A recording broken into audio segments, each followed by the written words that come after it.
Ese es otro problema que se deriva de esto. Un problema constitucional, un problema legal.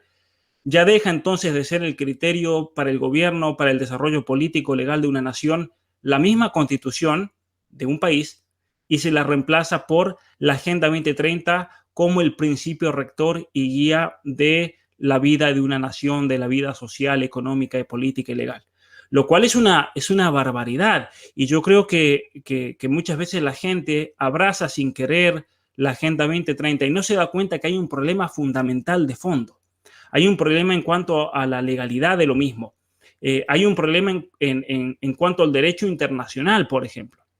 Y aquí voy a hacer una mención al respecto, que capaz que esto puede iluminar también, porque los que lean mi libro ahí van a encontrar más acerca de la Agenda 2030 y Horacio y Miklos nos van a dar una buena perspectiva también y crítica a esta Agenda 2030. Pero es interesante, por ejemplo, que en el plano político, en el plano internacional, es evidente que los estados no tienen igualdad jurídica, ¿no? La izquierda hoy en día habla de igualdad, igualitarismo, habla de toda esta terminología que no tiene ningún contenido serio, pero sin embargo la igualdad jurídica de los estados es una ficción, no existe. ¿Por qué? Porque hay estados que son más poderosos que otros, lo cual lleva entonces a que el derecho internacional sea una especie de obstáculo imposible de sortear por los países más débiles y es fácil de atravesar para un país más fuerte, como el caso de la China, ¿sí? Pero a esto se le suma algo que es totalmente nuevo, y eso Miklo seguramente lo va a saber explicar mejor que yo, que es el hecho del poder que se sigue de las grandes compañías tecnológicas, ¿no? Y eso es algo que Miklos lo ha desarrollado, el tema del control, el tema del acceso a la información hoy le da en sí a un Estado, a una compañía, mucho más poder de lo que tendría, por ejemplo, el imperio inglés durante la época colonial. Es impresionante el tipo de formación. Lo voy a dejar ahí porque eso Miklos lo desarrolla mucho mejor que lo que yo podría explicar. Pero a lo que voy es lo siguiente, entonces, que el sistema internacional ha sido totalmente trastocado hoy en día, hasta el punto de que incluso el presidente de los Estados Unidos, como el caso de Donald Trump, haya sido expulsado de las redes sociales. Es decir, haya perdido en cierta manera entidad en el espacio público, el presidente del país más poderoso del planeta. Entonces, ¿qué significa eso? Significa que hoy en día los estados están desprovistos de los atributos del poder suficiente para el gobierno en materia militar, en materia económica, en materia cultural, pero especialmente en cuestiones informáticas y de información. Y hoy en día se erige un nuevo poder, una especie, podríamos llamar, de poder global, y que se manifiesta especialmente en la Agenda 2030, que nos dice, muchachos, estados del mundo entero, desde hoy en adelante, esta va a ser la nueva Constitución Mundial, la Agenda 2030. A mí no me interesan las constituciones que ustedes tengan, sus leyes, si están en contra del aborto, si en la Constitución de la Argentina dice que se defiende el derecho a la vida a partir de la concepción. Eso no me interesa absolutamente nada, porque nosotros estamos en una esfera global muy por encima de todos ustedes y los vamos a reventar. Entonces, yo creo, al menos mi opinión personal, es que la Agenda 2030 hay que verla de esa perspectiva. Es una perspectiva que viene, o es una intención de imponerse totalmente, de abolir absolutamente todo lo que se le ponga en el camino, y con una agenda ideológica progresista concreta que viene a destruir nuestros valores, viene a destruir la familia, viene a destruir la vida, viene a imponer el aborto, viene a imponer la ideología de género, la educación sexual, viene a imponer incluso, yo creo que todo tipo de perversión sexual, porque es muy vaga esta agenda en su terminología, pero es tan vaga que en definitiva abarca absolutamente todo, ¿no? Todo lo ideológico. Y eso es lo que también marca el carácter eminentemente peligroso e ideológico también de esta agenda. Otro ejemplo, el tema de el desarrollo sustentable. Para las Naciones Unidas, y si uno lee todos los documentos que han surgido con anterioridad a la Agenda 2030 en el 2015, hablan claramente, porque esto es un camino de larga preparación, hablan claramente que la única manera de lograr el desarrollo sustentable en una nación es por la disminución de la población, por ejemplo. Y entonces por eso se requiere la introducción del aborto en los países, la legalización del aborto. Canadá, por ejemplo, en estos días, la ministra de lo que vendría a ser la Secretaría de Estado equivalente en Canadá, Chrystia Freeland, ella anunció que la política externa de Canadá, en cuanto a las relaciones internacionales, va a ser la imposición del derecho al aborto, para que sea una idea. Entonces, el control de la población en el resto del mundo. Obviamente que Canadá en este caso está actuando como un títere también de esta Agenda 2030. Y así como Canadá está actuando como un títere, también lo está haciendo Biden. En el libro Pandemonium yo ahí denuncié en ese capítulo cómo Biden incluso ha pedido sanciones económicas a los países que no acepten la agenda LGBT en sus países. Lo cual es terrible, ¿no? Sanciones económicas, sanciones que están relacionadas, por ejemplo, con la ayuda económica que Estados Unidos presta a países en Centroamérica.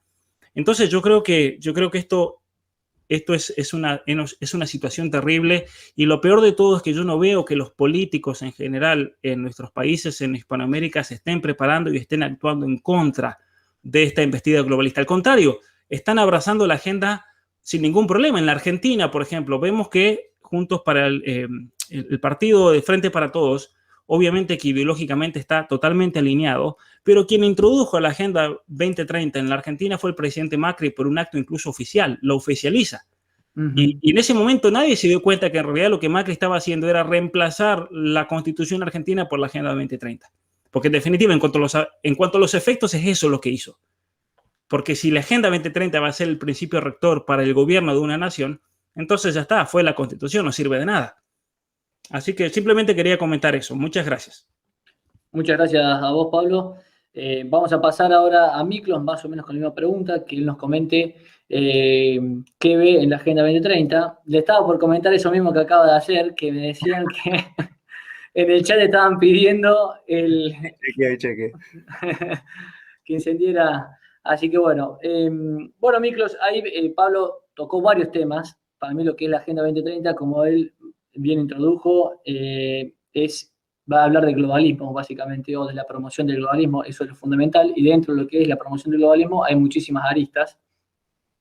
Yo quisiera que vos nos comentes qué ves de esta agenda, qué es lo que más te preocupa, qué es lo que has estado estudiando, bueno, previo a una pequeña presentación, y qué es lo que más, en qué rama te has enfocado. Después hablaremos con Horacio, como decía bien Pablo, con el tema del ecologismo, por ejemplo, pero en qué te has enfocado y qué es lo que más te preocupa de lo que ves de los próximos años que es impulsado por esta agenda. A ver, bueno, soy Miklos Lucas, soy un profesor investigador universitario del Perú, trabajo para una universidad peruana mediante teletrabajo, cosa que no es nada nuevo para mí porque lo hago desde 2010, así que para mí esta nueva anormalidad ya era normal hace algunos años, y estoy radicando acá en Inglaterra, así que esa es mi presentación. La Agenda 2030 es una agenda de las tantas agendas que hay, pero probablemente es una de las agendas, es la agenda de alcance global más importante de mediano plazo. Es muy importante. No es una agenda, no es el fin, es una etapa intermedia, probablemente el horizonte ideal para todas estas organizaciones y todas las personas que están impulsando esto sea probablemente 2050. Sí. Y esto tiene una connotación también de carácter tecnológica, porque efectivamente cuando tú ves cuáles han sido las metas que se plantean en términos de desarrollo tecnológico, de la supremacía tecnológica, son el año de la singularidad, el 2040, el 2045, ¿no? El año de la automatización completa, de la inteligencia, de la superinteligencia artificial, o sea, todas estas fantasías, ¿no? Algunas, ojo, porque aquí hay que ser justo. Hay muchas de estas tecnologías que hoy son ciencia ficción, pero que es muy probable que para esa fecha ya sean posibles. Así que vamos a ver este tema, ¿no? Pero mientras tanto estamos especulando. El punto es que es una agenda intermedia, de mediano plazo. Y el punto principal, creo que toma, aparte de lo que había mencionado Pablo con muchísima competencia, es una agenda medioambiental, pero esa es la fachada. La agenda medioambiental es una fachada para algo más fundamental, que es el control demográfico. Uh-huh. Ese es el meollo del asunto, el control demográfico, ¿no? Y nada mejor que bajo el paraguas del medio ambiente, porque, nuevamente, como lo he dicho en otras ocasiones, ¿cuál es la plaga que está destruyendo el medio ambiente? Nosotros. ¿Cómo estamos destruyendo al medio ambiente nosotros? Capitalismo. El capitalismo, ¿por qué? Porque la dinámica capitalista te exige la explotación de recursos y esos recursos afectan a la Pachamama y tenemos que honrar a la Madre Tierra ¿no? Y Dios ya no existe, ahora es la Madre Tierra y la Gaia, ¿no? Este espíritu interplanetario, estamos adorando ahora objetos, instrumentos, entonces tenemos que ponerle un freno a ese crecimiento demográfico que no es ninguna especulación. Este deseo, este propósito es un propósito que se persigue hace más de 100 años, así que está ahí, está documentado, está en los propios documentos de Naciones Unidas, está en los propios documentos de organizaciones como la Planned Parenthood, como las agencias de cooperación internacional, específicamente en la década de los 70 y 80 ya se implementó, por ejemplo, en China con la política del hijo único. O sea, esto no es una fantasía, ¿no? El problema es que es políticamente ni siquiera incorrecto, es políticamente delictivo de señalarlo, porque es tan evidente, ¿no? Que tienen que silenciarte. Y todas estas cosas que estamos viendo, el aborto, ¿no? Que es como lo he planteado antes, es el fundamento de toda esta política de destrucción del ser humano, porque una vez que tú rompes esta intangibilidad de la vida humana, esta valoración de la vida, de una dignidad, cuando tú rompes eso, abriste la puerta para cualquier cosa, todo va a ser posible. Y a partir de eso puedes experimentar, puedes literalmente traficar con seres humanos, puedes modificarlos genéticamente, puedes hacer lo que se te dé la gana, porque el valor supremo de la vida ha sido totalmente dinamitado. Claro. Entonces, desde ese momento tú transformas a la persona o a los seres humanos, los transformas en cosas. Punto. Y con las cosas tú puedes hacer lo que se te dé la gana. Las puedes desechar, las puedes transformar, las puedes eliminar, las puedes modificar, etcétera, etcétera, ¿no? Puedes manipularlas, en fin. Así que ese es el punto. La Agenda 2030 es en el corazón, bajo el pretexto del desarrollo sostenible, una agenda de control demográfico. Y aparejado a ese tema del control demográfico, mira qué curioso. ¿Cuándo se da inicio a la Agenda 2030? 1 de enero de 2016. ¿Cuándo entra en efecto la narrativa de cuarta revolución industrial? Inicios o enero de 2016.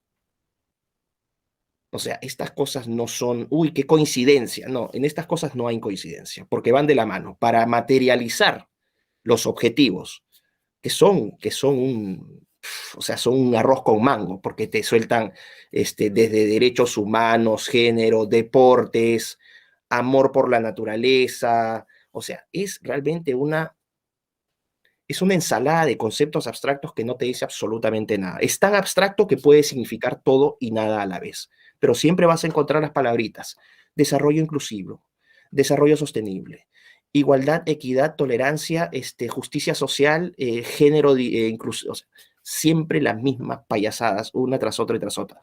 Y obviamente esto va a sonar bien para mentes que no están bien, vamos a decir, pulidas, bien trabajadas, para personas que son fácilmente impresionables, porque claro, si tú a este discurso le pones un sujeto que se graduó en Harvard, ¿no? Que ahora Harvard gradúa cualquier cosa, por si acaso. Esto lo puedo probar, esto lo puede probar. Esa es la verdad. Entonces, pero ¿cuál es la falacia de autoridad? Te lo está diciendo este científico, este personaje, ¿no?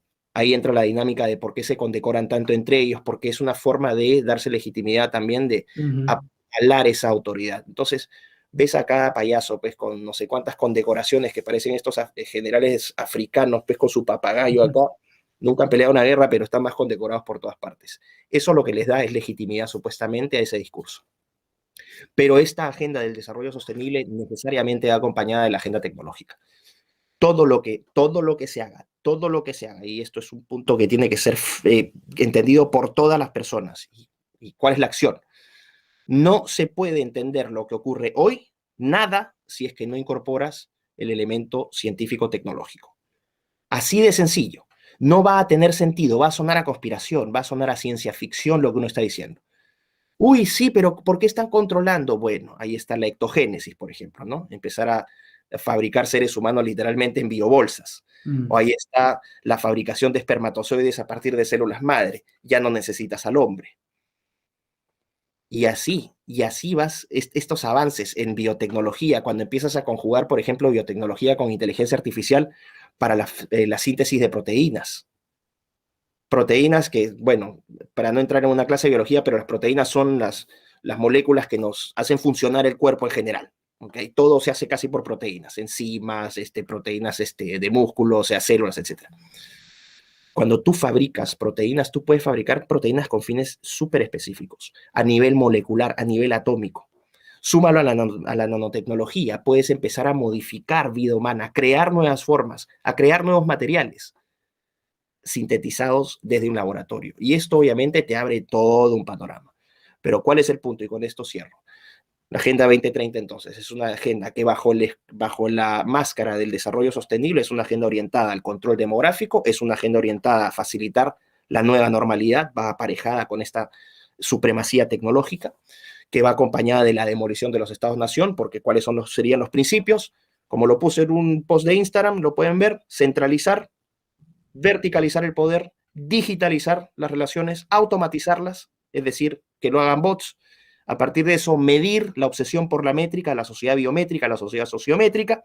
De esa medición, estandarizar pensamientos para que funcionen como colmenas, ¿no? Como una colmena de hormiguitas. Descartar aquellos que no sirven fuera nomás.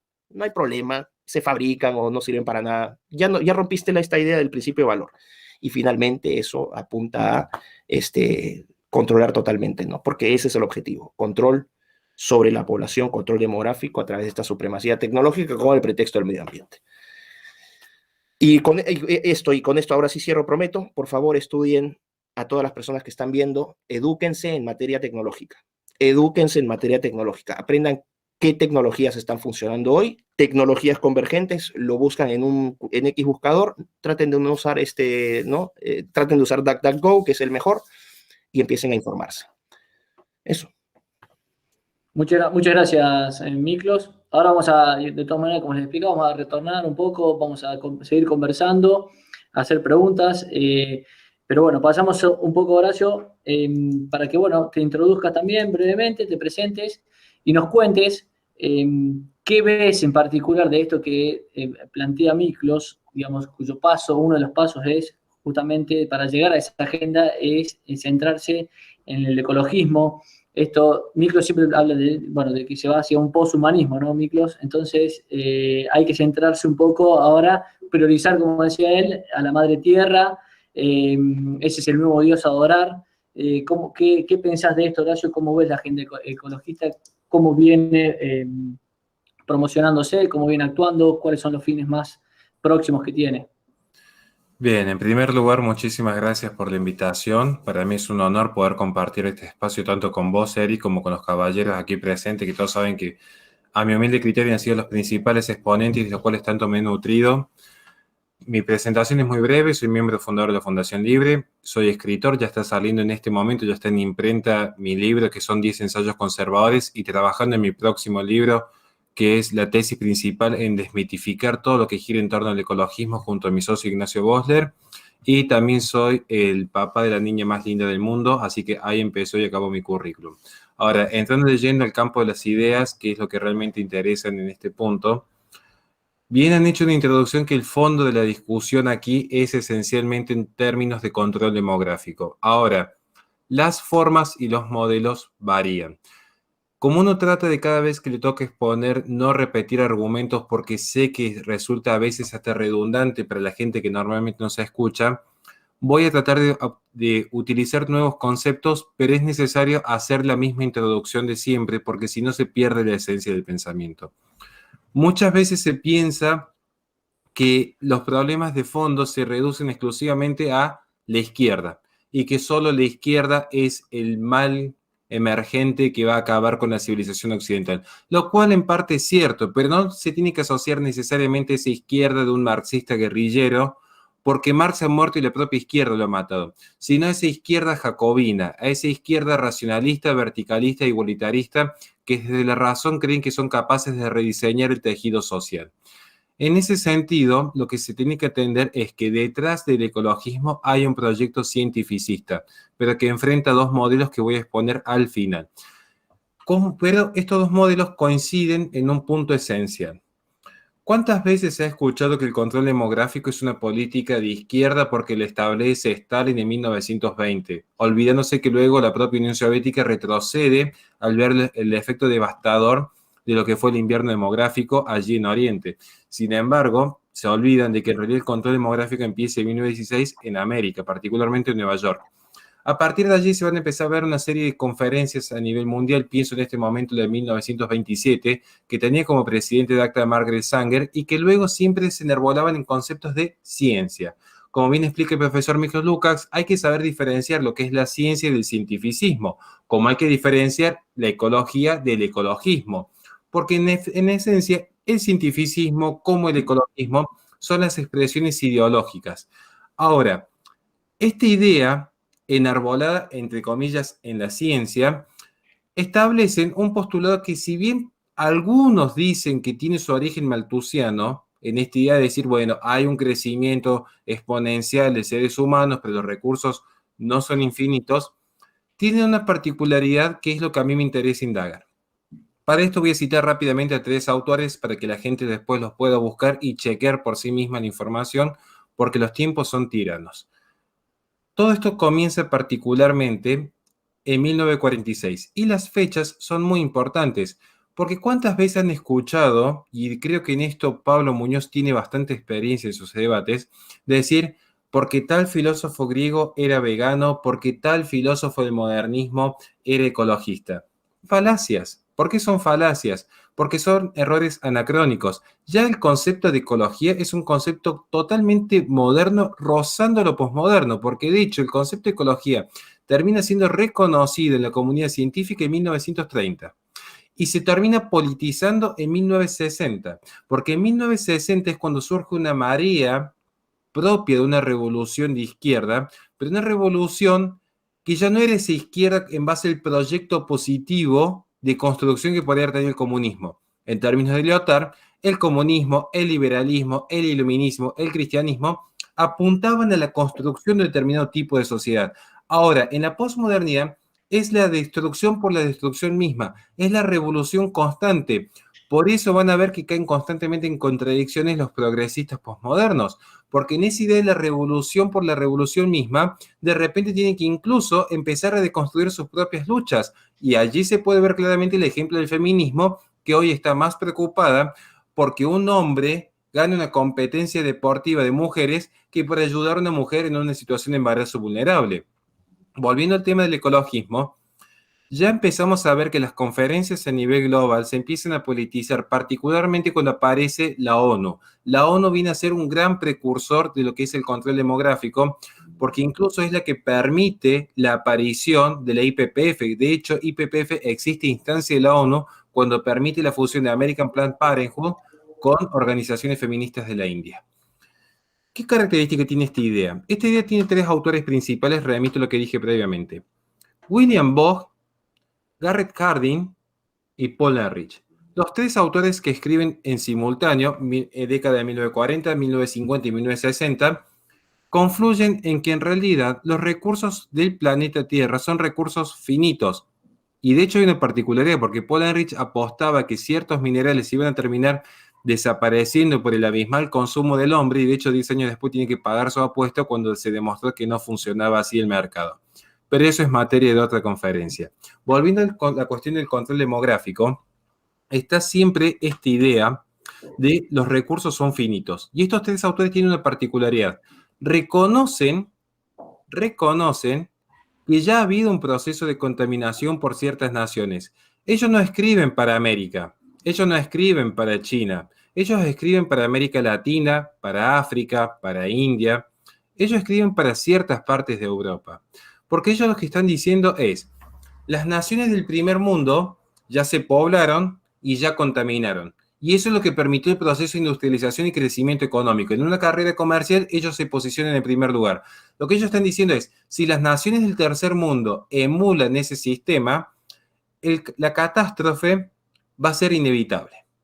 Y esta palabra es importante, porque ¿qué característica tiene todo proceso cientificista? Si uno piensa rápidamente en un proceso científico y yo dijese, bueno, el calor dilata todos los metales, automáticamente yo tengo un determinismo científico. Yo sé que cada vez que haya calor ante un metal se va a dilatar, a grandes rasgos. Entonces ellos intentan trasladar esa precisión determinista al modelo ideológico que plantean. Entonces ellos dicen, es inevitable que en este ritmo de crecimiento los recursos terminen acabándose. Acá hay una particularidad. Ya vamos a entrar a la cuestión más, digamos, interesante quizás para la audiencia, que es en tiempos actuales, qué es lo que sucede con el ecologismo y la Agenda 2030. Porque está siempre esta idea de sostenibilidad. Pero sí me interesa marcar que esta idea del crecimiento sostenible, estos tres autores que son los que nutren intelectualmente luego la ONU, mantienen siempre la mirada en que ciertas naciones no se reproduzcan y no contaminen. Y ahora vamos a entrar de lleno en una cuestión porque queda mucho para desarrollar, incluso lo que es el activismo cultural propio del veganismo, como se vio actualmente con la campaña de Save Ralph, donde se intenta humanizar un conejo, y esto es lo que yo he denominado una extorsión cultural. Que esto incluso escapa al análisis entre liberalismo versus comunismo, este fenómeno particular del corporativismo verde, que actúa en planos netamente culturales por fuera del Estado, pero que repercute en lo económico, creo que era importante rescatar, y si hay tiempo lo dejaremos en las preguntas. Ahora, volviendo al tema central, ¿qué es lo que sucede con la Agenda 2030? La Agenda 2030 sostiene todos sus postulados siempre en la idea de sostenibilidad. Y esto es importante porque acá muchas veces la gente, especialmente uno lo ve en los espacios pro vida, suelen decir esta agenda luciferina, que no discuto que así sea, son todos relativistas, quieren tener los recursos para sí y quieren matar a los otros y no les importa la vida humana. Cuidado con esos errores, porque en realidad el escepticismo moral es una corriente filosófica, y actualmente la ONU, por tomar uno de sus asesores principales, que es Peter Singer, de hecho no son escépticos morales, son consecuencialistas, más particularmente una rama específica de consecuencial que es el utilitarismo. Y luego está el absolutismo moral, más propio de los conservadores, los liberales clásicos, los patriotas, los religiosos, para que se entienda este concepto. ¿Cuál es el tema del utilitarismo? Y esto no me voy a citar tantos autores porque quiero que se entienda de fondo el concepto. Muchos de los que están acá habrán visto la película de Marvel, cuando aparece Thanos y dice, voy a hacer desaparecer a la mitad del universo, a la mitad de la población, para que los recursos alcancen para todos. Lo que para muchos era como el villano, de hecho, más allá que ese pensamiento es propio de cómo funciona actualmente la ONU, fíjense en un detalle, Thanos, y lo uso, y todos saben que en el estilo de mi canal siempre aludo a los dibujos animados porque es la forma más simple de entenderlo. Thanos no hizo desaparecer absolutamente todos, o no hizo desaparecer a sus enemigos y dejar con vida a sus amigos. Dijo, voy a hacer desaparecer, mediante una fórmula científica, entre comillas, a la mitad de la población, aleatoriamente, porque buscaba un punto de equilibrio. Y esto es fundamental. Entonces, si uno entra a un debate en contra de un globalista diciéndole que son relativistas morales, van a hacer agua porque están confundiendo conceptos. El utilitarismo no está diciendo, bueno, acá hay que aniquilar absolutamente todos porque somos los malos de las películas que queremos hacer con el poder absoluto porque nosotros somos mejores que ustedes. Creen que son mejores que nosotros para tomar decisiones, no me queda duda, pero es importante atender estos detalles. Ahora, ¿qué hay en la agenda de la sostenibilidad? Hay un par de datos de color para pensar en esto. Como bien dijimos, las obras de William Bogg, las obras de Garth Hardin, de Bolenrich, plantean esta idea de, bueno, Estados Unidos ya contaminó y creció. Por lo tanto, que ciertas naciones no se reproduzcan, que ciertas naciones no crezcan. Y no solamente con la política del aborto inducido, porque por detrás está también la política del descarte. Hay una cuestión que es muy propia de la sociedad posmoderna, que es una sociedad tanática. Es una sociedad que le gusta coquetear con la muerte. La legalización de ciertas sustancias, los deportes extremos, la legalización de la... No puedo decir la palabra por lo que es YouTube, pero todos saben que es legalizar el fin de la vida de cierta edad, cuando ya llegan a gerontes. Es una sociedad tanática. Es una sociedad de consumo y de tributo. Es una sociedad estanca. Es una sociedad en la cual, vaya paradoja, en tiempos de encierro fue cuando más cayó la tasa de fertilidad. Y de hecho las proyecciones a 2050 es que muchas naciones como España, que están teniendo una tasa de fertilidad por debajo de 2,1, están llamadas a desaparecer como nación. Y esto implica luego un colapso con la inmigración sustitutiva y los choques culturales, lo que muy bien has planteado varias veces vos, Eric.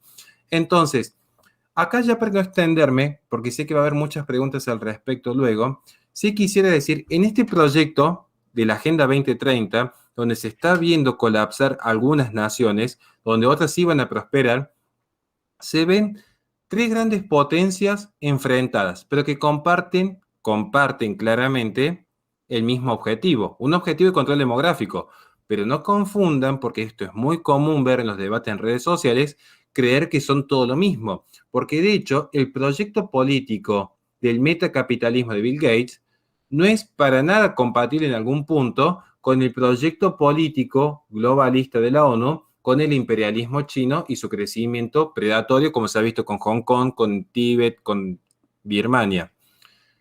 Pero esto es para que se entienda en términos de geopolítica. Sí me gustaría que la gente de acá le quede claro también, cuando van a entrar a un debate respecto a lo que es el ecologismo, saber que hay dos grandes modelos. Acá hay dos grandes modelos muy enfrentados, a lo que yo he denominado en mi libro una lucha entre el tecno-optimismo y el eco-pesimismo. El tecno-optimismo, rápidamente y para que lo grafiquen en sus mentes, es el modelo de Bill Gates. Es profundizar y acelerar el cambio tecnológico para que el ser humano se desprenda por completo de la dependencia con la naturaleza y de esa manera logre una emancipación total, una liberación plena. Esto es muy propio de lo que se puede ver en algunos ejemplos concretos con los iluminados de Harvard, porque lo que sucede es que para la progresía globalista resulta un contraste muy chocante aquellos que gozan del glamour de la ciudad, pero desean una naturaleza inmaculada, intacta, virgen, allí afuera, y de repente encuentran ese medio poblacional del Estados Unidos profundo, entiéndase el votante promedio de Donald Trump, donde se ve al hombre con la misma ropa de hace una semana trabajando en el campo, la mujer con 8 hijos, los niños caminando descalzo en calles de tierra, con un techo de chapa, y esa ruina esa estética del glamour de Nueva York con la naturaleza virgen. Entonces, aquí aparece el tecno-optimismo. Profundizar los cambios radicalizados para que la persona esté en un compartimiento estanco, consumiendo carne sintética, yendo a misa a través de un celular, trabajando a través de un celular, educándose a través de un celular y no reproduciéndose, tal como pasó en la pandemia, donde curiosamente bajó la tasa de fertilidad, porque es una sociedad ensimismada. El segundo modelo que se enfrenta, para que se grafique, es el modelo de Greta Thunberg, porque es común escuchar que Greta Thunberg y Bill Gates y todos los ecologistas son lo mismo. Error. Greta Thunberg ha puesto un modelo ecopesimista, un modelo que apunta a un estado de regresión, ese mito del buen salvaje, volverlo una realidad. Esa idea de dejemos de consumir, dejemos de producir, eliminemos los cambios tecnológicos y volvemos a un estado de naturaleza anterior. Y si no se puede volver a un estado de naturaleza anterior, al menos frenar los cambios evolutivos científicos. Hay mucho más para desarrollar. No me quiero extender por respeto a los que realmente sí saben que son los aquí presentes. Espero haber dejado aunque sea una o dos ideas claras y muchísimas gracias por el tiempo. Muchas gracias, Horacio. Muy claro. Muchos puntos distintos y muy interesantes para tocar. Como yo les dije, la idea acá, es la segunda conferencia que hacemos desde la Fundación Libre. La idea es tener a referentes, como son ustedes, para la Fundación, y que se dieron una breve presentación y luego un conversatorio más abierto. Por lo que en este sentido, si ustedes quieren, hay un par de temas que a mí me parecen muy interesantes. Un poco lo ha tocado Pablo, recién tocó Horacio de nuevo. Esto de, bueno, acá nos espera, no hay que confundir los proyectos globalistas primero de las Big Tech, de influir globalmente de las Big Tech, con un proyecto que puede tener globalista, Bill Gates, con lo que es el imperialismo chino, porque uno siempre habla de globalismo, y es un poco que parece que mete a todos en la misma bolsa y cosa que no es así, y tampoco ellos tienen los mismos proyectos ni los mismos intereses, obviamente. Y bueno, vos tocás recién que hay algunas naciones que son más importantes que otras, y esto lo mismo lo dijo un poco también recién Pablo. Entonces, yo les pregunto a cualquiera de los tres el que quiera conversar, expresarse un poco sobre esto, ¿cuáles son las diferencias o cuáles son los proyectos que vemos, por ejemplo, en las Big Tech o comparado con lo que es el imperialismo chino, en qué están, juntos trabajando y en qué están compitiendo ferozmente, en qué buscan que una cosa sea para este lado y, influir que esto se genere para este lado, por sobre lo otro. ¿Cómo lo ven este tema?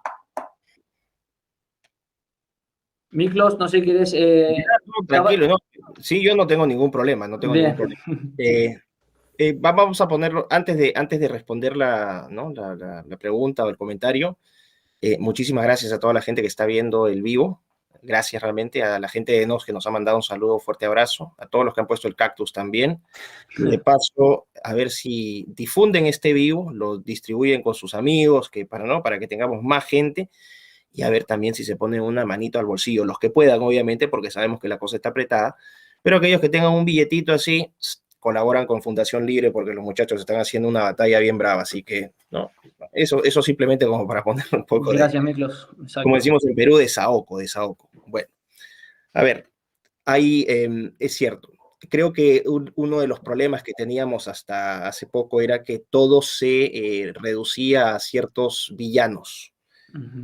Antes, hasta hace poco, se hablaba del nuevo orden mundial y era el NOM, la ONU, Gates, Soros, y el problema era muchísimo más complejo. Entonces se reían en nuestras caras realmente porque decían, bueno, estos sujetos, la intuición es correcta, pero nunca le achuntan, no le están dando en el clavo, ¿no? Creo que, bueno, yo creo que ahí sí di un aporte importante al momento de desglosar un poco esto, de darle un poco más de detalle, de identificar actores que estaban fuera de la ONU, porque la ONU es una de las tantas plataformas que hay, una de las más importantes, ciertamente. Gates y Soros participan, no hay ninguna duda, pero son parte de algo que es más grande que ellos.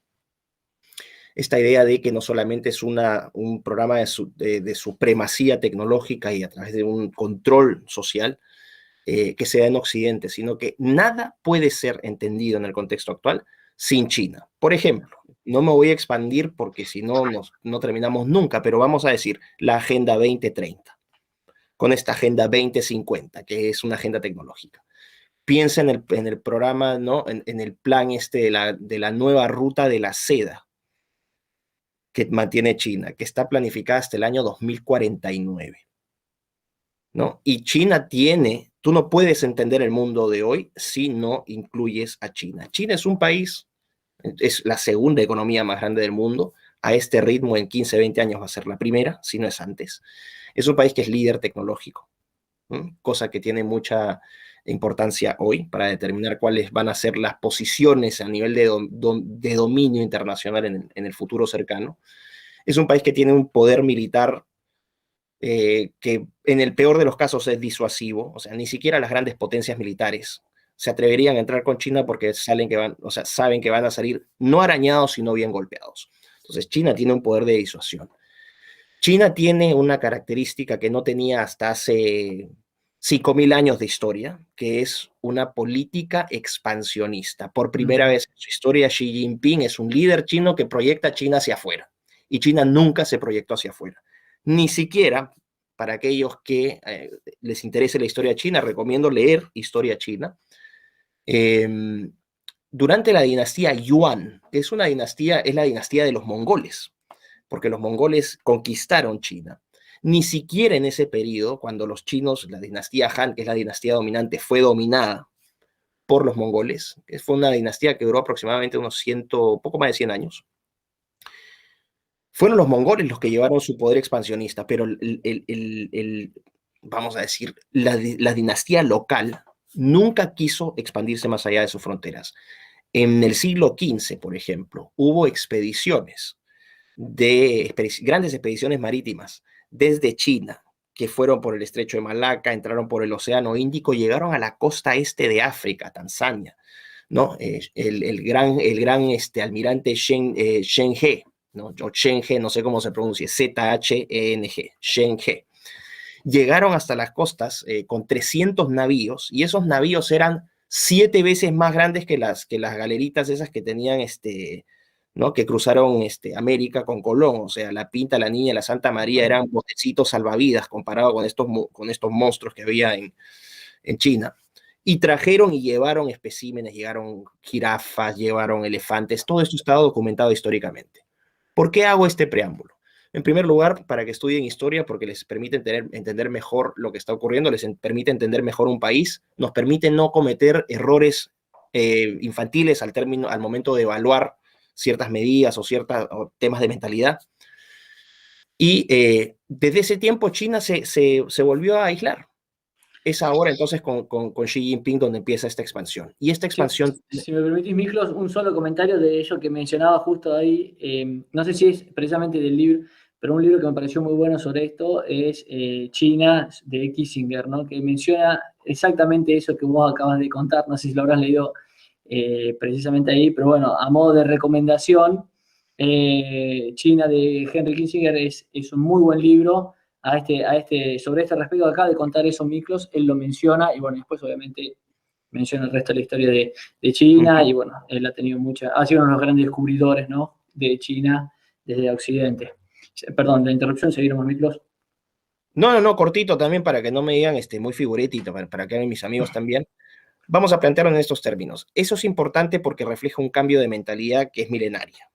Y una China expansionista tiene otras connotaciones, porque una China expansionista ya también te puede exportar chinos.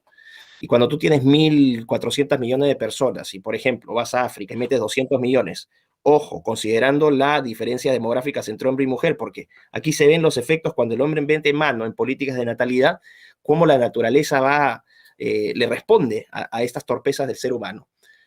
La población de homosexuales en China ha aumentado radicalmente, porque son hombres que nunca van a encontrar mujer, nunca van a encontrar esposa. Entonces, los que se quedaron, literalmente, ojo, esto está con métrica, no es que uno, ay, qué prejuicioso. Revisen las cifras. Los que no han querido tomar ese camino han migrado a países africanos, por ejemplo. Imagínate que vayan 150 millones de chinos al África. Pongamos que vayan 20 millones de chinos al África, que es una fracción de su población. Te reconfiguran racialmente y culturalmente el continente en 50, 60 años. Ese es el nivel de influencia. Ojo, ese es el nivel de influencia que hay. Y hacia eso tú le sumas este gran poder que tiene con la tecnología, estamos en una situación complicada. Entonces, el punto aquí es, no se puede entender ni siquiera la Agenda 2030 con el peso de China. Que ojo, a China le importa un pepino lo que le impongan de Occidente. Que se metan en sus asuntos, que comenten sus derechos humanos con ellos. Nosotros están emitiendo gases, son el país más contaminante del planeta, les importa un pepino, hacen lo que se les da la gana. Entonces aquí yo lo que creo es que se ha llegado a un punto de acuerdo, porque ni China ha podido operar sin Occidente, ni Occidente ha podido operar sin China. Entonces, donde ves que hay acuerdos, ¿no? ¿En qué están de acuerdo? Ambos, Big Tech, o vamos a decir, la cúpula detrás de todo esto, ¿no? Que es esta élite que la gente dice, que ya le hemos detallado en otras participaciones. Y China, ¿qué comparten? Comparten su desprecio por la democracia, comparten su ambición tecnológica, comparten la censura, la destrucción de la libertad de expresión, de libertad de movilidad. Tienen afanes, tienen complejo mesiánico, hay una idea de controlar y vigilar a las sociedades completamente. O sea, en lo medular están totalmente alineadas. Así que eso creo que es importante, enriquecer el debate, enriquecer el análisis, así como se tiene que incorporar la dimensión tecnológico y científica, incorporar a China y conocer a China mejor. Eso. Bueno, muchas gracias, Miklos. Pablo, paso brevemente a vos. Sí. Yo querría agregar a lo de Miklos para también a veces con los ejemplos y las anécdotas que justifican, ¿no? Por ejemplo, lo que acaba de decir Miklos y lo confirma. China tiene una política expansionista que incluye el mandar a sus mujeres a parir a otros países de tal manera que esos bebés chinos tengan la nacionalidad de los Estados Unidos o en el caso de Canadá para luego inmediatamente volver a la China y el día de mañana pueden ubicar a esos niños en algún puesto de gobierno, por ejemplo, en el caso de Canadá. Y voy a contar este ejemplo. Hoy en día, en Canadá tenemos ciudades más importantes. En Canadá son 3. La ciudad de Toronto, la ciudad de Montreal y la ciudad de Vancouver. Para que se hagan una idea, la ciudad de Vancouver sería un equivalente a la gran ciudad de Córdoba en la Argentina, equivalente a Lima en Perú, mucho más grande tal vez que Quito en Ecuador. Para que se hagan esta idea, son más los bebés que nacen de mujeres que vienen en avión a parir que los bebés nativos o de nacionalidad canadiense en Canadá. Para que se den una idea, todos los años Entonces, en Canadá, en el caso de Vancouver específicamente, pero esto también se repite en Montreal y se repite en Toronto, son más los bebés de mujeres chinas que viajan específicamente para dar a luz en Canadá que los bebés nacidos de madres canadienses.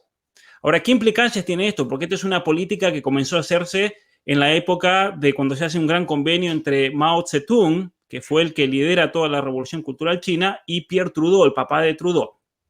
Una de las cuestiones que necesitaba China, para agregar a lo que decía Miklos y tratar de unir entonces los cabos, es que China necesitaba capital económico para poder desarrollarse tecnológicamente. Y es ahí entonces cuando los grandes fondos de inversión, las grandes compañías, el caso de Microsoft hizo un convenio con el gobierno chino por el cual les entrenó a todos los ingenieros, bueno, que tiene ahora en China, todo el tema del control de inteligencia artificial y demás, fueron entrenados por Microsoft. El caso de Canadá, el Fondo de Pensiones de Canadá, que es un fondo bastante importante en términos de miles de millones de dólares, se encuentra en la China. Y así podemos mencionar cantidad de compañías que tienen sus grandes fondos de inversión invertidos en la China, en estas grandes compañías que ahora son las que están produciendo, son la fábrica del mundo. Y eso, China tiene un objetivo estratégico que comienza entonces, como decía, a fines de los años 70 aquí en Canadá, de tal manera que hoy en día, dentro del gobierno canadiense, dentro de la administración, dentro de los grandes laboratorios, especialmente hay un laboratorio de nivel 4, son muy pocos los niveles, los laboratorios de virología bacteriológicos de nivel 4 del mundo. Actualmente en Canadá hay uno solo que está en el centro del país, y resulta que se descubrieron hace 2 años que eran todos agentes, los chinos que estaban trabajando ahí de nacionalidad canadiense, en realidad eran todos agentes del Partido Comunista Chino que estaban traficando, robando material biológico, robando tecnología, y es lo mismo ha ocurrido en Estados Unidos en muchísimas universidades, ¿no? que ha saltado a la luz en los últimos años. Entonces, los chinos tienen una visión también, yo creo, a largo plazo, y si un chino tiene que esperar 50, 60 años para lograr algo, lo hacen, ¿no? Es increíble. Y eso en Argentina tal vez no se ve tanto porque la comunidad china no es tan grande en Argentina como en otros países, pero incluso en la misma Argentina, si ustedes prestan atención a todos esos niños chinitos que nacen en Argentina, cuando cumplen 5 años se los mandan de vuelta para la China. No van a la escuela primaria en Argentina. Entonces es una política expansionista que incluso busca penetrar dentro del occidente por medio de lo que se llama la nacionalidad. Y los chinos no tienen problema de usar personas. Yo creo que lo que tú mencionabas, Miklo, eso del tema del temor de una posible guerra con China, yo creo que también va por el hecho de que si los chinos tienen que mandar al muere a 500.000 soldados, lo van a hacer y no les importa, no les interesa. Ni siquiera a su propio pueblo les interesa, ¿no? Entonces, si tienen que tener un sistema de casi esclavitud para poder mantener todo este sistema de manufacturación y comercialización, lo van a hacer, no les importa tener una gran parte de la población que duerma en el piso y cobren $1 por día, por ejemplo, ¿no? Entonces, en eso yo creo que es brutal también esta perspectiva, este modo de actuar, ¿no? que se encuentra dentro del Partido Comunista Chino. Así que simplemente quería agregar eso como anécdota, digamos, a lo que uno ve en Canadá. Y otra cosa es que los miembros del Partido Comunista Chino tienen todas sus mansiones aquí en los mejores lagos en Canadá, y aquí vive la familia. Es otro tema ese, ¿no? Es curioso, ¿no? Entonces, China tiene la polución tremenda y a ellos no les importa, toda la familia, todos ustedes vayan a vivir a Canadá y aquí no hacen absolutamente nada, viven en tremendas mansiones. Los lugares más caros de Canadá están todos ocupados por China hoy en día, que son chinos que no trabajan ni producen en Canadá, simplemente viven de las regalías, viven del dinero que les entra por sus compañías o conexiones con el Partido Comunista Chino. Bien, Horacio, ¿querés agregar algo? Te vi que habías hecho. Sí, iba a tocar un tema específico respecto al miedo, que lo dejaremos sin tiempo para después, porque creo que es un tema fundamental. Pero sobre China, dos detalles nada más muy, muy cortos y al pie. Cuando uno habla de respecto a los proyectos del globalismo, insistimos nuevamente, a veces hay agentes que convergen. Es decir, podríamos tener, por dar un ejemplo concreto, Miklos, Pablo y yo, las mismas intenciones, entiéndase que es un ejemplo gráfico, de invadir, por ejemplo, Polonia, se me viene a la mente. Entonces, bueno, Ahora, no es lo mismo el proyecto político que podríamos querer imponer en Polonia, Pablo, Miklos o yo, digamos. Lo mismo sucede con China y lo mismo sucede con la ONU.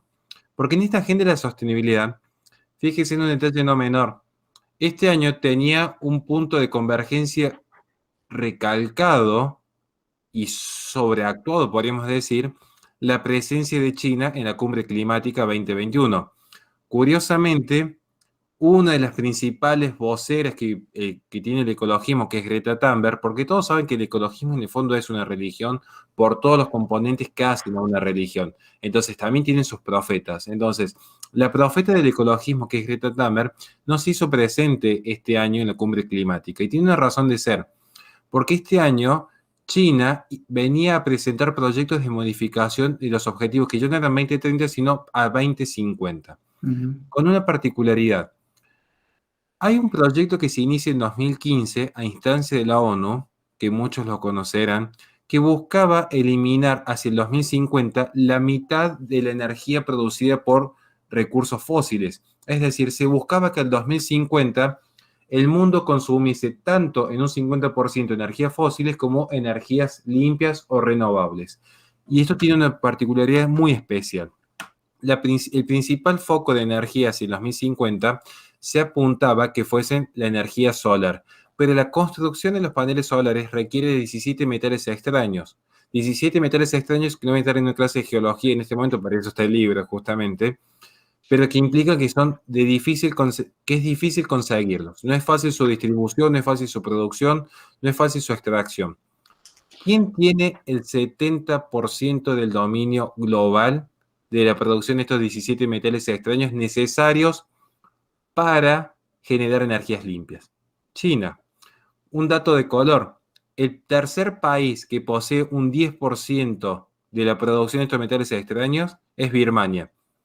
No voy a entrar en teorías porque luego dicen que uno es conspiracionista, que habla de lo que no conoce, que uno no debería decir tales cosas, pero bueno, qué curioso que el último conflicto que ha tenido China internacional fue justamente para absorber a Birmania, y a través de conflictos culturales y políticos, no bélicos. Lo mismo sucedió en su momento con Tíbet, pero no quiero entrar en esa cuestión. Ahora, volviendo al tema del ecologismo. Tal como se ve, este es un dato que no es menor, la producción de estos metales. Porque encima China posee los beneficios del Acuerdo de París, al ser país categoría 2, es de los países que reciben la subvención de países como Estados Unidos, que en su momento con Trump habían logrado bajar la contaminación global. Entonces poseen el dominio del mercado a nivel internacional y encima el estímulo supraestatal que le ofrece la ONU a través del Acuerdo de París. Por lo tanto, podrían seguir contaminando. De hecho, de 180 países medidos, China se encuentra en este momento en el número 120 como los países menos contaminantes. Es decir, hay 119 países en el mundo que contaminan menos que China. A grandes rasgos, para no entrar en las evaluaciones de Yale. El segundo dato a considerar, que creo que no es menor, esto ya es una anécdota. Recuerden por qué Donald Trump, en una de sus, digamos, órdenes que ejecuta desde Washington, planteó que los institutos Confucio eran una misión extranjera y por lo tanto debían ser prohibidos en su nación. Es decir, esto no es un tema menor. Antes de hablar de lo que es el expansionismo chino a nivel poblacional, que es muy válido, y Perú tiene una experiencia en este sentido, lo que es el expansionismo chino, el segundo punto que yo quería tocar es el tema cultural. No solamente con los institutos Confucio, que pasó desapercibido en aquel momento lo que hizo Donald Trump, sino para que vean, y con esto cierro, lo que subí hoy, por ejemplo, a mi Instagram como mi reflexión diaria. Cómo los actores en Hollywood, con tal de pertenecer a este mercado chino, están dispuestos a sacrificarse el 75% de sus ingresos, incluso a ceder en la libertad de expresión con tal de acatar la corrección política impuesta desde Beijing. Porque esto de que John Cena tenga que disculparse públicamente por decir que Hong Kong es un país... No, que Taiwán. Taiwán, perdón. Esto pasó desapercibido en muchísimos casos. Y sin embargo, esto demuestra cómo culturalmente China también está colonizando. Y es curioso que los progresistas que tanto hablan de este colonialismo europeo no se animan a decir jamás nada en contra de este verdadero imperialismo que está acrecentándose. No me quiero extender y el tópico específico del miedo, si hay tiempo lo diremos al último, si no se da para una próxima conferencia. Gracias, Horacio. Miklos, te vi buscando unos libros, no sé si querías agregar algo. Sí, que me disculpe Horacio, porque es como medio falta de respeto, pero es que lo que pasa es que creo que son libros que a la gente le van a interesar. Ojo, para que vean que yo no recomiendo libros que no leo. Aquí está el de Martin Jacques, por si acaso. Y bien anotado, o sea. Hay gente que yo recomiendo este libro. No, este es otro, que no, los tengo en inglés y no es por guachafería, pero lo que pasa es que están en inglés. The Scramble for China, que es un libro muy interesante para entender por qué hay esta animadversión de China hacia Occidente por estas guerras del opio, ¿no? Es la famosa guerra del opio, y también para entender esta posición que tiene China con respecto al Japón, porque se dice que la Segunda Guerra Mundial empezó en 1939 con la invasión de Alemania a Polonia, pero otros historiadores, Rana Mitter, que es un profesor de la Universidad de Oxford, él concluye que la guerra no empezó en el 39, sino en el 37 con la invasión japonesa a Manchuria. Y este es este libro que es maravilloso, China's War with Japan, la guerra de China contra Japón, de Rana Mitter. Ahí los voy a escribir los títulos. No sé si estén traducidos al español, pero son libros que permiten conocer a China de manera un poco más amplia. Y obvio hay un texto que es un poco más pesado, pero es el Cambridge History of China, ¿no? Son las series que hace la Universidad de Cambridge con varios tomos de la historia de China, que son libros de consulta. Pero ¿cuál es la conclusión? Hay que entender a China. Y ojo, que uno diga, y yo lo hablo porque Pablo habló sobre, por ejemplo, ¿no? el caso de la colonia china en Argentina, que era una colonia pequeña. En Perú es una colonia gigantesca, es la segunda colonia más grande de China en América, fuera de los Estados Unidos. De hecho, es la octava colonia china más grande del mundo. Cifras de Martin Jacques, no mías por si acaso, para que vean de dónde sacó las cifras. Y China siempre ha tenido, por lo menos para mí, un lugar especial en mi corazón. Yo tuve la oportunidad de conocer ese país también. Impresionante. Es una cultura que admiro muchísimo y uno no tiene que confundir nunca esta crítica al Partido Comunista Chino con la grandeza de China como cultura, porque realmente es una cultura impresionante, es una cultura, su comida me encanta, el arte que tiene, la sensibilidad que tiene el chino, ¿no? En la poesía, en la literatura. O sea, es un país realmente, ni siquiera un país, es una cultura realmente impresionante. Entonces, no enfoquemos esto hacia una animadversión hacia China y los chinos, sino la crítica a un partido comunista que es una estructura de poder que controla ese país. Eso creo que es muy importante entenderlo, porque China le ha aportado mucho al mundo y eso siempre tenemos que agradecerlo. Excelente tu comentario, Miklo, estoy totalmente de acuerdo. Huntington diría que es una civilización, ¿no? Directamente. La China es cuando fragmentan las civilizaciones, la civilización china es una civilización. No se sabe cuándo comienza, básicamente, entonces realmente es muy acorde a tu comentario de no confundir lo que es la civilización china, la cultura china, con lo que es el Partido Comunista que hoy lo controla todo y que tiene estas intenciones imperialistas. Pablo, ¿querías agregar algo? Un comentario más les hago. Me están pidiendo si, así como hizo Miklos, si quieren, si pueden recomendar algún libro o algunos libros en particular, no sobre este tema en particular, sino en general, que ustedes digan, este libro nos parece muy interesante que lo lean, en esto me formé, esto me marcó. Sí, ese lo tenemos anotado, gracias Pablo. Pero bueno, eso lo dejamos para el final. Te permito, te doy la palabra, Pablo.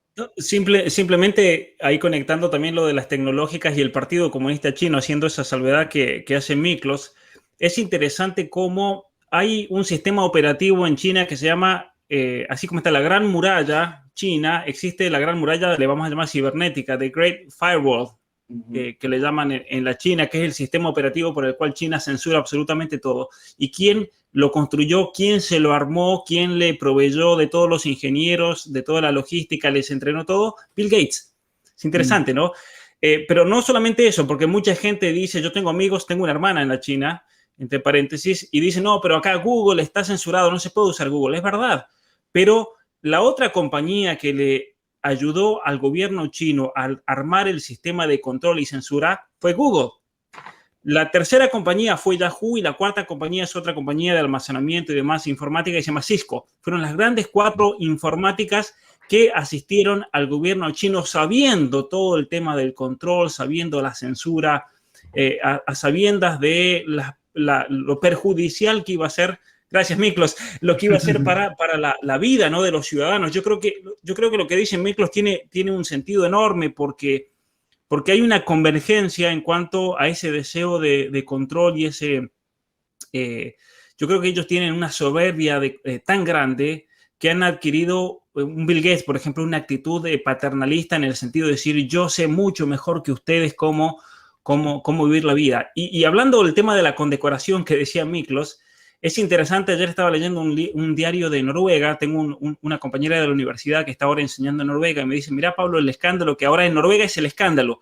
¿Cuál es? Que Epstein, el pedófilo Epstein, llevó a Bill Gates a Noruega y en Noruega se reunió con el director del Instituto de la Paz y a cambio de una donación de $10 millones y un programa de vacunación para África le prometieron el Nobel de la Paz. Así se ha armado un escándalo enorme y han saltado muchas cosas ahí de Bill Gates, ha saltado el hecho de que tenía un amante dentro de Microsoft que ahora lo está denunciando por acoso sexual porque eso es totalmente ilegal, tener un adulterio con una empleada, ¿no?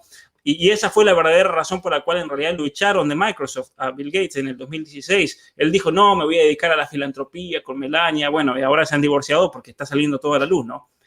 Pero es interesante cómo estas grandes compañías tecnológicas son las que también se unieron junto al Partido Comunista Chino porque yo creo que en Occidente tenían demasiadas trabas legales para poder llevar a cabo lo que Miklos viene denunciando y eso lo encontraron y fueron como fue el matrimonio perfecto entre el Partido Comunista Chino y las grandes compañías tecnológicas. Ahora, con respecto a Miklos, lo que comentaba recién de Japón y China, es interesante, me hiciste pensar con eso de que este autor dice que la guerra comenzó en la invasión de Japón a China, Manchuria. ¿Por qué? Porque siempre se dice en la escuela, te enseñan que la Segunda Guerra Mundial termina cuando se rinden el gobierno, las tropas nazis, las tropas alemanas se rinden. Pero eso pasó en mayo del 45 y sin embargo el bombardeo de Hiroshima y Nagasaki, las bombas atómicas, fue en agosto del 45. Y eso es algo que nunca cerraba, ¿no? Entonces es interesante ese dato histórico también para tenerlo en cuenta y contemplar esa teoría, ¿no? Me parece interesante. Si vas a la Unión Soviética, si vas a Rusia, los rusos dicen que la guerra la ganó la Unión Soviética. Y ellos están convencidísimos. Y te muestran el mapa, eso me pasó a mí, te muestran el mapa y dicen, no, mira cómo terminó Estados Unidos, quedó ahí nomás como siempre. En cambio, la Unión Soviética conquistó medio mundo. Exacto.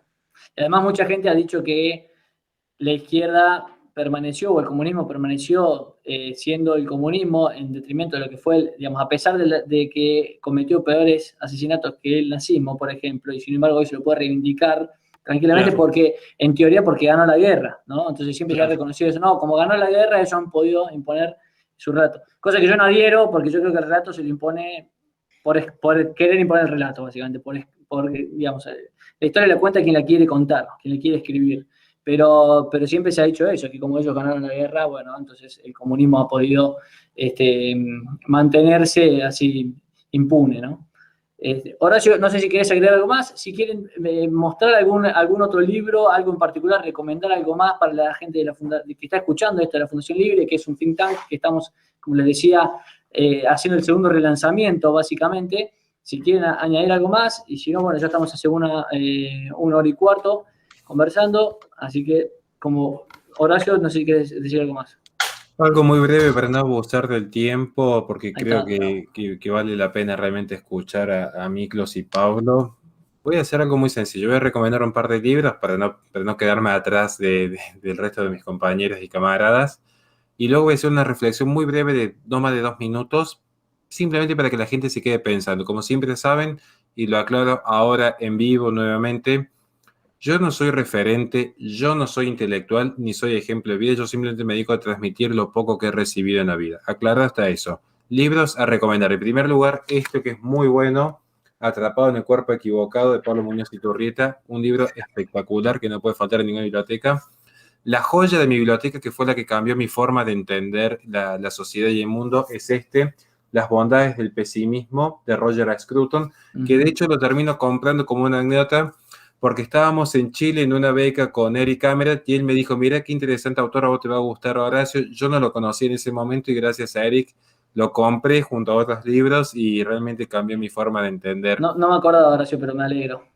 Cuando estábamos allá con Santiago, en Santiago de Chile. El tercer libro que recomiendo para entender cómo hacer el mundo moderno, Un mundo feliz, de Aldous Huxley, creo que es más vigente que nunca, incluso más vigente que el propio 1984. Y el cuarto, y yo no me extiendo más, Europa y la fe, de Hilary Belloc. Una última reflexión, y yo ya me imagino la cantidad de falacias y críticas que van a lloverme en este punto. La verdad que con que una sola persona al menos pensara lo que digo antes de entrar en la crítica, yo ya me consideraría hecho el día de hoy, decir, bueno, conseguimos el objetivo con esta ponencia. En el siglo XIV, cuando acaece la peste negra, según constan en registros, que en ese momento los llevaba la Iglesia, entre un 25 y un 60% de la población europea lamentablemente fallece. Y uno cuando observa la civilización occidental entre el siglo XIII y el siglo XV, a grandes rasgos seguía siendo la misma. Es decir, peligros y conflictos han existido siempre. Esa es la esencia de la humanidad, es la esencia y la naturaleza caída del hombre. Sin embargo, cuando aparece el patógeno de Wuhan, en tan solo 365 días del año, todo el globo cambió por completo su patrón de civilización. Porque hoy, tanto en Sudáfrica como en Argentina, como en Japón, como en España, viven bajo el mismo estándar de atomización del individuo.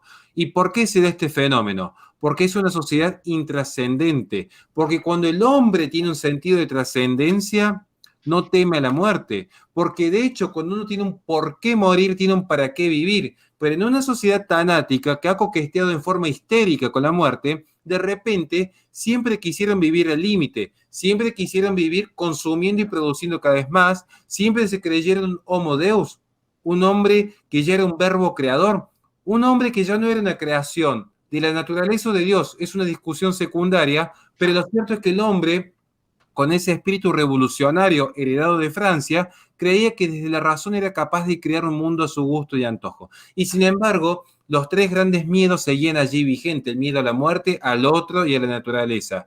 Lo que aconteció con el patógeno de Wuhan fue que bastó que un virus que nadie se anima a decir cuál es la verdadera tasa de letalidad que posee, porque cuando lo digan se cae por completo el relato. Cuando aparece este virus en el globo, automáticamente todos los grandes defensores de la libertad occidental se acobardaron y voluntariamente resignaron vivir en libertad para estar escondidos. ¿Por qué? Porque tenían miedo a la muerte. Entonces, disfrazaron ese egoísmo en una idea de solidaridad. Yo obedezco al Estado, yo obedezco a los poderes supranacionales, yo obedezco a la Organización Mundial de la Salud por amor al otro. Por amor al otro habría que estar saliendo todos los días de la vida a trabajar y a ser libre, porque eso es el amor al otro.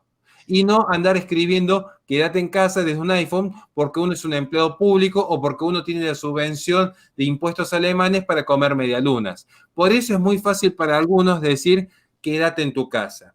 Lo que yo quiero marcar con esto es que fíjense qué tan endeble es Occidente, si es que es posible hablar de Occidente al día de hoy. Simplemente bastó que un pequeño patógeno originario en un laboratorio en el otro hemisferio le cambiase por completo el criterio de civilización, porque hoy el mundo no vive igual que como vivía a comienzos de 2020. Ya no es el mismo mundo, ya no es la misma forma de vida y la misma sociedad. Hoy cambió por completo el ritmo de vida.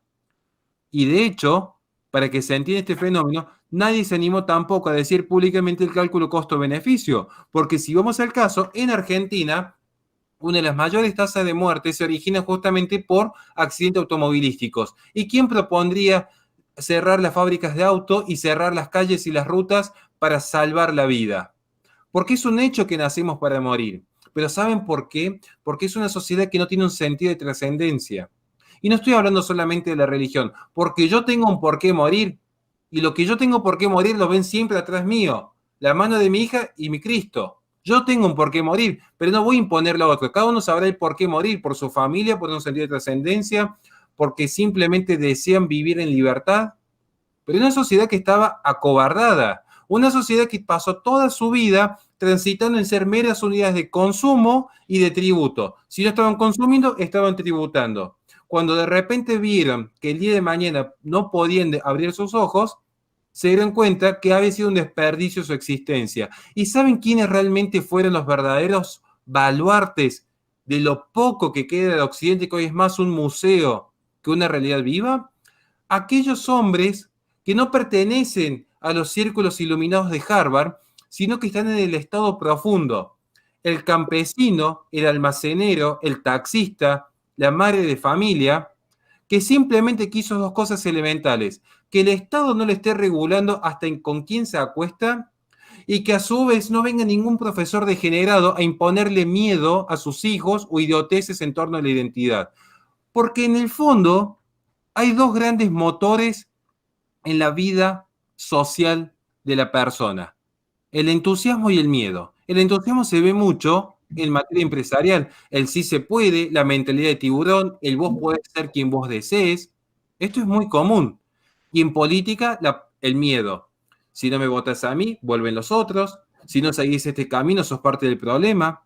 Y esto es lo que se ha visto. Bastó un poquito de miedo para que todos se acobarden. Por eso yo cierro en primer lugar solidarizándome enormemente con un amigo que es David Rey, periodista de Rosario, que fue injustamente detenido el día de ayer, pero también diciéndole a muchos lo que están viendo que la libertad importa, y la libertad no es un patrimonio exclusivo de ciertas ideologías o ciertos influencers. Quieren ser libres, salgan todos los días a trabajar y a vivir, y aunque no salgan a trabajar, salgan a caminar, salgan a hacer lo que deseen, y no necesiten estarse escondiendo detrás de su influencer favorito para recién ahí en un rebaño sentirse seguros. Sean libres de verdad, que eso implica rechazar las ideologías y abrazar la realidad. Y la realidad es que ha sido un control total y global lo que ha generado esta pandemia. Perdón si me extendí. Bueno. Inspiracional, Horacio. Muy bueno. Mire, cerremos el programa. Sí, yo rápidamente voy a compartir un libro, porque hay muchos que están hablando de hispanidad. Hoy ha salido un librazo, se llama Madre Patria, de Marcelo Gullo, totalmente recomendado para todos aquellos que quieran comprender un poco más. Es un libro que desmonta la leyenda negra de Bartolomé de las Casas hasta el separatismo catalán. Así que se los recomiendo a todos los que quieran profundizar más sobre ese tema, el tema de la hispanidad. Muy buen libro. Perfecto. Bueno, gracias, Pablo. No sé si tiene algo más que agregar. Yo soy cortito ya para cerrar, prometo que voy a ser muy breve.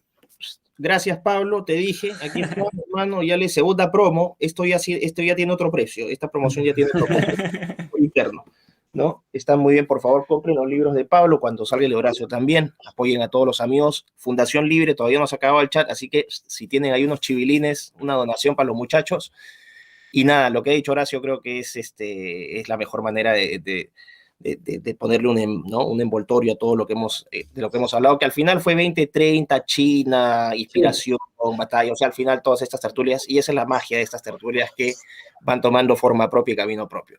Lo importante es que al final la gente salga inspirada, salga convencida de lo que cree. Nosotros, Horacio muy hábilmente le ha puesto influencer, es una palabra que yo detesto, nunca quiero que me digan influencer jamás en la vida, ¿no? Pero las personas nos pueden percibir así. Nosotros estamos haciendo de corazón lo que sentimos que es correcto, con los recursos que tenemos, con las limitaciones que tenemos. La gente a veces se enoja también, y esto es una crítica que le hago a la gente, se enoja porque, oye, tú no haces, tú simplemente hablas. Bueno, hablo, pero también hago, o sea, la gente no sabe qué es lo que uno hace en su vida privada, ¿no? Y tampoco con los recursos que tenemos, o sea, no esperen pues que nosotros lideremos una revolución que no se puede. Hacemos lo que podemos, pero si cada uno, atendiendo al llamado de Horacio, pone de su parte, y un simple acto de rebeldía, como dijo Horacio, salgan a caminar, nadie tiene por qué decirles absolutamente nada, es su libertad, ¿no? Y eso, ¿no? Esta idea de nueva derecha, que es todo el proyecto que se está armando, nuevamente, que considere que ponga al ser humano al centro, creo que eso es lo fundamental, volver a poner al ser humano al centro de la discusión, un ser humano imperfecto, lo puedes asumir desde la fe, desde el secularismo, pero reconocer que somos imperfectos. Si es más de la fe, mejor, para que no se enoje Horacio, ¿no? Desde mi trinchera secular, pero poner al ser humano al centro, entender qué es lo que está ocurriendo con las tecnologías, entender lo que está ocurriendo en China, saber definir lo que es un progre, no encasillarlo con izquierdas, sino que también hay progres de derechas. Es decir, ha habido grandes contribuciones estos últimos meses y creo que estamos aún a tiempo de dar una buena batalla y por lo menos morir de pie, ¿no? No olvidado jamás. Así que eso es lo que quiero decir. Gracias a toda la gente que ha estado acompañándonos. Gran cierre, Miklos, no hay nada más que agregar. Pablo, yo no tengo para mostrar el libro, pero me acabo de enterar que me lo mandaste de regalo a través de Horacio, así que te agradezco muchísimo por eso. En breves próximos yo lo podré leer y comentar. Así que bueno, muchas gracias a los tres por haber estado acá.